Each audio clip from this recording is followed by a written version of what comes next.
The history of the Vance family begins on the craggy heights of the Elpils, looking out over the Mediterranean. These are the ruins of Les Baux castle, a fortress so old it emerged from tradition into history before the first records were even written. In 1066, a Norman lord named Herbert de Vaux, a relative of William the Conqueror, crossed the Channel to help lead the English conquest. This single lineage claims a staggering collection of crowns. The family records trace their blood directly back to the Emperor Charlemagne, the kings of France, and the royal houses of Scotland, including Robert the Bruce and the Stuarts. That influence crossed the Atlantic, too. This same family tree produced high-ranking officers under George Washington, 2 state governors, and Andrew Jackson, the 7th President of the United States. Records like these build a powerful expectation of a family legacy, a world of stone fortresses, inherited titles, and permanent aristocratic power. But royal bloodlines do not stay frozen in time or stone. Eventually, they are forced into the mud and the chaos of the unknown. Sarah Indietta Young carried that same royal Norman blood, but she wasn't born into a palace. By the time the lineage reached her in 1861, the castles had been replaced by the brutal uncertainty of the American frontier. Sarah was born in the dark woods of Virginia during the height of the Civil War. Her birth was a medical crisis. 2 days earlier, her older brother had fallen from a wagon, crushing his face and fracturing his jaw.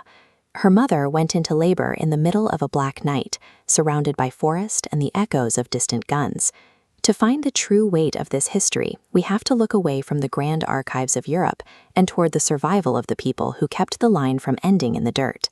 Much like their medieval ancestors losing ground in Europe, Sarah's family saw their 1,600-acre Virginia plantation vanish.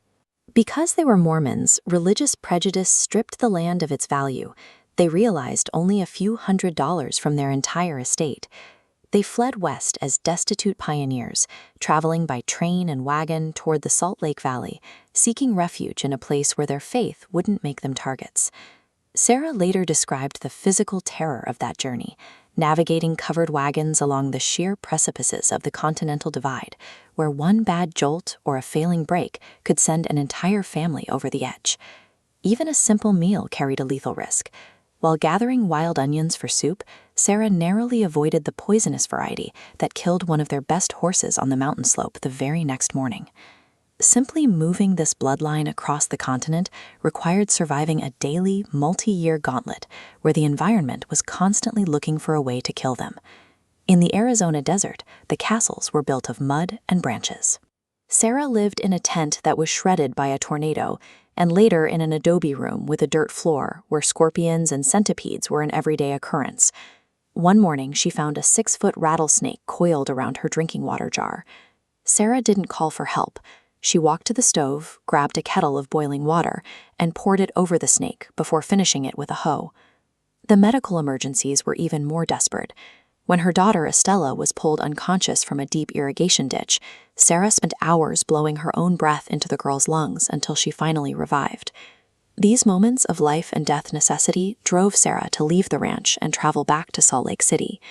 She enrolled in a formal obstetrics course under Dr. Ellis Shipp, transforming herself from a pioneer mother into a professional frontier healer. Over the next 4 decades, she traveled through the desert by buggy to deliver approximately 1,500 babies. In all those cases, she never lost a single child and never lost a single mother.